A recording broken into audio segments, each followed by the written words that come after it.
নদীর দুই পাড়ে এক গান ১৯৪৭ থেকে ১৯৭০। বঙ্গোপসাগরের উত্তর ও পূর্ব কোণে যেখানে মেঘনা আর নাফ নদী একই সমুদ্রে মেশে, সেখানকার মানুষগুলো হাজার বছর ধরে একই আলো বাতাসে বাঁচত। বাঙালি জেলে আর আরাকান মাঝি পাশাপাশি নৌকা বেয়ে একই ঢেউয়ে দুলত। তাদের ভাষা আলাদা ছিল কিন্তু দুঃখটা এক ছিল। ব্রিটিশদের খাজনার দুঃখ, অনাহারের দুঃখ, উপেক্ষার দুঃখ।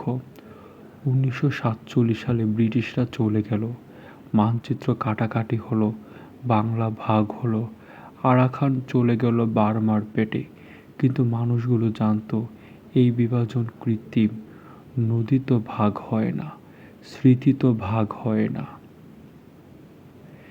পাকিস্তানে জুলুম বাড়তে লাগলো, ঢাকায় ছাত্ররা রাস্তায় নামলো, আরাকানের মানুষরাও বার্মার সামরিক সরকারের অত্যাচারে নাজেহাল।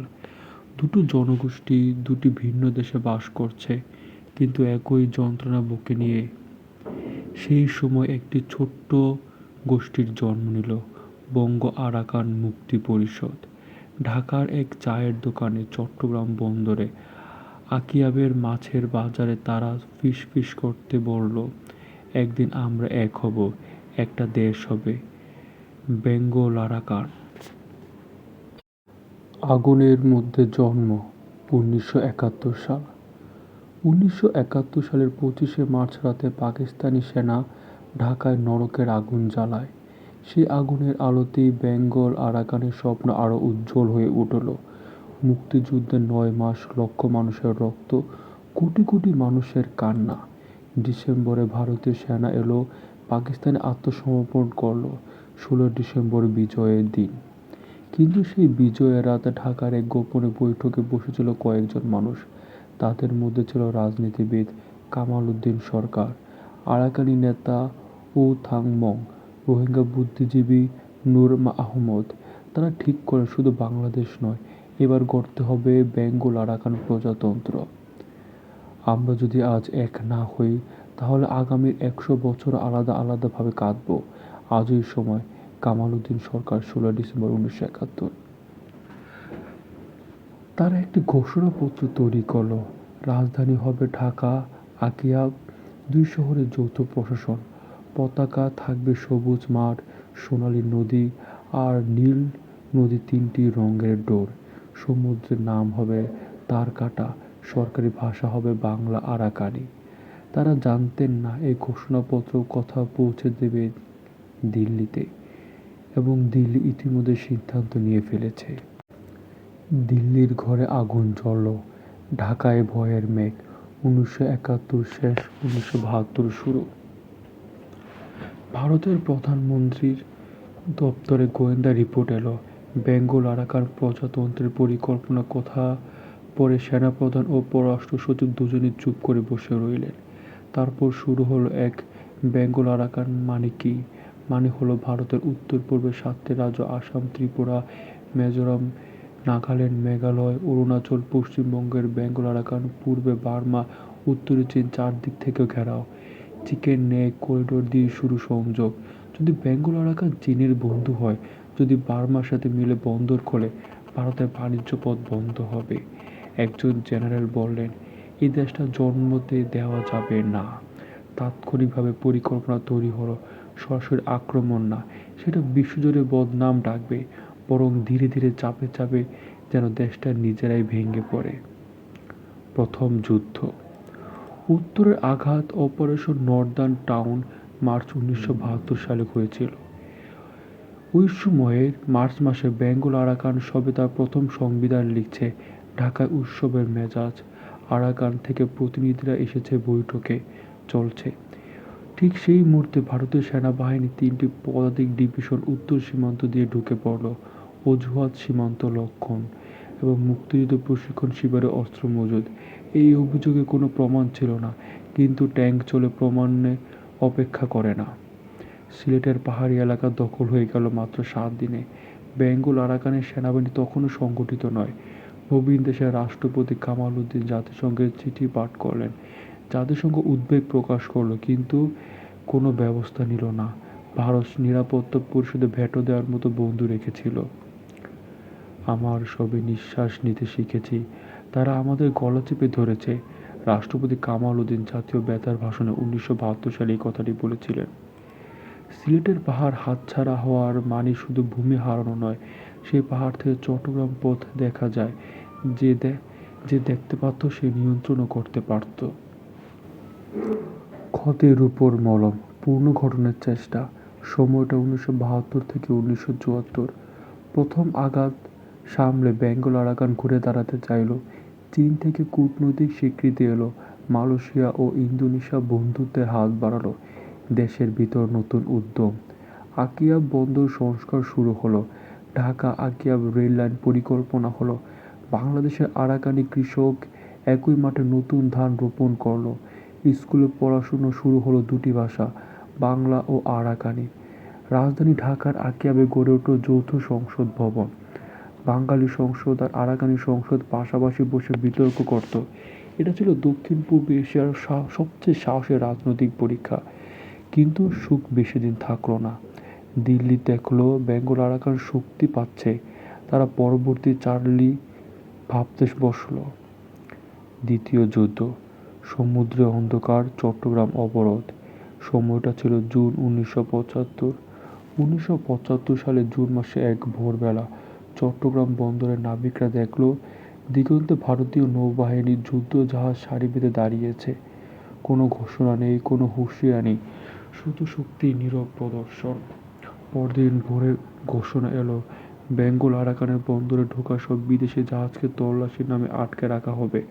কার্যত বন্দর বন্ধ হয়ে গেল। 11 সপ্তাহ ধরে চলল সেই অবরোধ। দেশের 70% আমদানি বন্ধ। তেল নেই, ঔষধ নেই, কলকারখানার কাঁচামাল নেই। ঢাকার বাজারে চালের দাম দ্বিগুণ তিনগুণ হয়ে গেল। গ্রামে গ্রামে শিশু অপুষ্টিতে ভুগতে লাগলো। কথাই ছিল, আমার মেয়ে দুধ পাচ্ছে না, বাজারে দুধ নেই, বন্দর বন্ধ, দোকান খালি, আমি কার কাছে যাব? চট্টগ্রামে এক মায়ের ডায়েরি ছিল 1975 সালে। এই সময় পশ্চিম সীমান্তে ভারতীয় সেনার চাপ। ট্যাঙ্ক সীমান্তের মহড়া শুরু হলো। সরকারের মন্ত্রিসভায় ভাঙল ধরল। কেউ বলল ভারতের সাথে আলোচনা করো, কেউ বলল না, মাথা নোয়াবো না। রাষ্ট্রপতি দিনে 15 ঘন্টা কাজ করতেন, রাতে ঘুম হতো না। তার চোখের নিচে কালি পড়ে গিয়েছিল, কিন্তু মনে শক্তি ছিল। তিনি বলতেন, আমরা থেমে যাব না। শেষমেশে একটি নিরপেক্ষ দেশ মধ্যস্থতার অবরোধ উঠল। কিন্তু ক্ষতি যা হওয়ার হয়ে গেছে। দেশের অর্থনীতি কোমরে আঘাত পেয়েছে। মানুষের মনের প্রথম ভয়ের বীজ রোপিত হলো। ঘরের ভিতরে আগুন, রাজনীতির বিষ। সময়টা ছিল 1975 থেকে 1978। দ্বিতীয় অবরোধের পর থেকে বেঙ্গল আরাকানের ভিতরে একটি সূক্ষ্ম বিষ ছড়িয়ে পড়তে লাগলো। এই বিষের নাম অবিশ্বাস। আরাকানের মানুষরা ভাবতে লাগলো, এই যুদ্ধ আমাদের জন্য কেন? চট্টগ্রাম বন্দর বন্ধ হলে বাংলাদেশের অংশের মানুষ বেশি ক্ষতিগ্রস্ত হয়। আকিয়া বন্দর তো খোলা ছিল, তাহলে আমরা কেন বাংলাদেশের শত্রু ডেকে নিলাম? অন্যদিকে ঢাকায় কিছু রাজনীতিবিদ বলতে লাগলো, আরাকান যোগ না দিলে এই সমস্যা হতো না। ভারত আরাকানের কারণে রেগে গেছে, আরাকানিরা সুযোগ সন্ধানী। এই মিথ্যা কথাগুলো ভারতীয় গোয়েন্দারা যত্ন করে ছড়িয়ে দিচ্ছিল। রেডিওতে গুজব, খবরে কাগজে মিথ্যা তথ্য।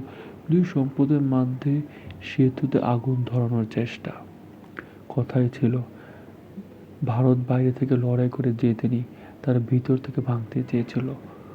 উ থং মান, আরাকানি নেতা, একটি স্মৃতিচারণ গল্পে লেখা ছিল এটি। তারপর মানুষ আঁকড়ে ধরে রইল। গ্রামে গ্রামে বাঙালি আরাকানি প্রতিবেশী একসাথে থাকলো। সীমান্তে মেঘলায় দুই ভাষার গান একসাথে বাজলো। স্বপ্নটা এখনো বেঁচে ছিল, কিন্তু শ্বাস কমে আসছিল। তৃতীয় যুদ্ধ। পূর্বের ঝড়, আরাকানি করিডোরে যুদ্ধ। সময়টা ছিল 1971। 1979 সালের ভারত নতুন কৌশল নিল। এবার সরাসরি আক্রমণ নয়, বার্মার সামরিক সরকারের সাথে গোপন চুক্তি। বার্মার জাতীয়তাবাদী সশস্ত্র গোষ্ঠী, যার আরাকানকে বার্মার অংশ মনে করত, তারা ভারত অস্ত্র ও অর্থ দিল। বিনিময়ে তারা আরাকানকে করিডোরে হামলা চালাবে। ফেব্রুয়ারি 1979। আকিয়াব ঢাকা রেললাইনে 3টি জায়গায় একসাথে বিস্ফোরণ। রেল শুধু উড়ে গেল, দুই শহরের সংযোগ বিচ্ছিন্ন। একই সাথে ভারত বার্মা যৌথ সামরিক মহড়া শুরু হলো আরাকান সীমান্তের কাছে। 10,000 সেনা, ট্যাঙ্ক, যুদ্ধবিমান মহড়া মাত্র, কিন্তু বার্তা স্পষ্ট। আরাকানে গ্রামে গ্রামে ভয় ছড়িয়ে পড়লো। মানুষ বাড়ি ছেড়ে পালাতে লাগলো। হাজার হাজার শরণার্থী ঢাকার দিকে আসতে লাগলো। ঢাকার সাথে শরণার্থী সামনে থেকে আরাকান সীমা পাঠাতে পারল না। আমার বাবা সেনাবাহিনীতে ছিলেন। তিনি বললেন, আমরা দুই দিক থেকে চাপে পড়েছি, পূর্বে বার্মা, উত্তরে ভারত। আমাদের সেনাদের হাতে হাত আছে, কিন্তু দাঁড়ানোর জায়গা নেই। এই আরাকানের শূন্যদের ছেলেরা স্মৃতিচারণ কল্পিত একটি গল্প। সেই বছর আরাকানে বিচ্ছিন্নতাবাদী আন্দোলন জন্ম নিল, স্বাধীন আরাকান ফ্রন্ট। তারা বলল, ঢাকা আমাদের রক্ষা করতে পারছে না, তাহলে এই ইউনিয়নের কি মানে? রাষ্ট্রপতি কাঁদতে কাঁদতে বলল, এরাই তো ভারতের হাতিয়ার, এরা তো সত্যিকারে আরাকানি নয়। কিন্তু সাধারণ মানুষ বিভ্রান্ত হয়ে গেল। শেষ রাতের আলো, প্রতিরোধের গল্প। সময়টা 1980 থেকে 1982। কিন্তু হার মাননি সবাই। ঢাকা বিশ্ববিদ্যালয়ের তরুণরা রাস্তায় নামলো। বেঙ্গল আরাকান অমর হোক। চট্টগ্রামে বন্দরে শ্রমিকরা ধর্মঘট করলো ভারতীয় পণ্য নামতে অস্বীকার করে। আকিয়াবের স্কুলের শিক্ষকরা বাংলায় কবিতা পড়লো, আরাকানি ভাষায় গান শেখালো। একদল তরুণ সেনা অফিসার বাঙালি আরাকানিরা মিলে গোপনে সংগঠিত হলো। তারা নাম দিল বজ্রপাত বাহিনী। তাদের পরিকল্পনা, যদি ভারত চতুর্থবার আক্রমণ করে তারা মরতে রাজি আছে, কিন্তু পিছু হটবে না। নাফ নদীর এক বাঙালি বৃদ্ধা আর এক আরাকানি বৃদ্ধা পাশাপাশি বসে মাছ ধরত। ভাষা আলাদা, কিন্তু হাসি একই। এই দৃশ্য ছিল বেঙ্গল আরাকানের প্রকৃত রূপ। তারা বলে, আমরা এক হাত নিতে পারিনি। আমি বলি, নদীকে জিজ্ঞেস করো, কোন পাহাড়ের বেশি মাটি বেশি বাংলা, কোনটা বেশি আরাকানি। বেঙ্গল আরাকানের এক জেলের থেকে পাওয়া 1981 সালের একটি গল্প। কিন্তু এদেশের অর্থনীতি ভেঙে পড়ল। দুটি যুদ্ধের ধাক্কায় বিদেশি বণিক নেই, বেকারত্ব বাড়ছে, সরকারি কোষাগার প্রায় শূন্য, ভারতের শত্রু আর বাইরের চাপ, দুই দিক থেকে দেশটা ক্লান্ত হয়ে পড়েছিল। তখন শুরু হলো চতুর্থ যুদ্ধ, শেষের শুরু, ছায়াযুদ্ধ ও বিশ্বাসঘাতকতা। সময়টা ছিল 1983। 1983 সালের জানুয়ারি, শীতের কুয়াশা ঢাকা। সংসদ ভবনে উত্তপ্ত বিতর্ক চলছে। ভারত সমর্থিত বিদ্রোহীরা একই সময়ে দেশের 3টি জায়গায় হামলা চালালো। ময়মনসিংহে একটি সেনা ছাউনি, চট্টগ্রামে তেলের ডিপো, আরাকানে একটি পুলিশ স্টেশনে। এরা ছিল সমন্বিত আক্রমণ, সামরিক পরিকল্পনা পরিপূর্ণ। একই সপ্তাহে ভারতে ঘোষণা করল বেঙ্গল আরাকানের বিরুদ্ধে অর্থনৈতিক নিষেধাজ্ঞা। ভারতের মধ্যে কোনো পণ্য আসবে না। যেসব দেশে বেঙ্গল আরাকানের সাথে বাণিজ্য করবে, ভারত তাদের সাথেও কঠোর হবে। সরকারের মন্ত্রিসভায় এবার প্রকাশ বিরোধ শুরু হলো। অর্থমন্ত্রী বললেন, দেশ আর মাত্র 3 মাসের রিজার্ভ আছে, আর তারপর বেতন দেওয়া সম্ভব হবে না, খাবার কেনার টাকা নেই। আমরা হেরে যাচ্ছি, দেশ হেরে যাচ্ছে, আর এই হার আমাকে মারছে। রাষ্ট্রপতির ব্যক্তিগত ডায়েরি থেকে নেওয়া ছিল এই গল্পটি। মার্চ মাসে সেনার একটি অংশ কু করল, রাষ্ট্রপতিকে গৃহবন্দী করা হলো। নতুন জান্তা ঘোষণা দিল, ভারতের সাথে আলোচনা করতে রাজি আছে। আরাকান পার্লামেন্টে সদস্যরা ঢাকায় আটকা পড়ল, তারা দেশে ফিরতে পারল না। আরাকানের স্বাধীন আরাকান ফ্রন্ট ঘোষণা দিল, আমরা আর ঢাকার নির্দেশ মানব না। বিলুপ্তির রাত, সময়টা ছিল 1983 এপ্রিল। রাত 3টায় ঢাকার বেতার থেকে একটি ঘোষণা ভেসে উঠল। জান্তার পক্ষে একজন জেনারেল বললেন, বেঙ্গল আরাকান প্রজাতন্ত্র আজ থেকে বিলুপ্ত। বাংলাদেশ আবার স্বাধীন একটি পৃথক রাষ্ট্র হিসেবে প্রতিষ্ঠিত হলো। আরাকান রাজ্যের ভবিষ্যৎ আলাদাভাবে নির্ধারিত হবে। ঢাকার রাস্তায় সে রাতে কেউ কাঁদল, অনেকে ঘুমিয়েছিল। সকাল উঠে খবরটা পড়ল, বিশ্বাস করতে পারল না। আরাকান সে রাতে উমথাং মংতার বাড়ির ছাদে উঠে পড়লেন। তারা ভরা আকাশের দিকে তাকিয়ে রইলেন। তার হাতে ছিল বেঙ্গল আরাকানের পতাকা, সবুজ সোনালি নীল। তিনি ভাঁজ করে বুকে চেপে ধরলেন। 12 বছরের স্বপ্ন শেষ হলো, কিন্তু 12 বছরে যে মানুষগুলো একসাথে বেঁচে ছিল, হেসেছিল, লড়েছিল, তারা কি আলাদা হয়ে যাবে? স্মৃতি কি ভাগ হবে? বেঙ্গল আরাকান বিলুপ্ত হলো, কিন্তু স্বপ্ন মরল না। নাফ নদীর তীরে আজও সেই বৃদ্ধ আর বৃদ্ধার নাতি নাতনিরা মাছ ধরে। বাংলাদেশে কক্সবাজারে আরাকানের রান্নার দোকান আছে। আরাকানে বাংলার গান শোনা যায়। ভাষা আলাদা হলেও দুঃখ এখনো এক। ভারত জিতেছিল, কিন্তু কিসে? একটা সম্ভাবনাকে থামিয়ে দিতে পেরেছিল, কিন্তু মানুষের মনের ভিতরে মানচিত্র বদলাতে পারেনি। ইতিহাস বলে, কিছু জাতি অস্ত্রে মরে, কিছু মরে ক্ষুধায়, আর কিছু মরে একাকিত্বে, যখন কেউ পাশে দাঁড়ায় না। বেঙ্গল আরাকানে তৃতীয়ভাবে মরল। কোনো একদিন দেখা হবে নতুন এক খবরকে নিয়ে। আল্লাহ হাফেজ।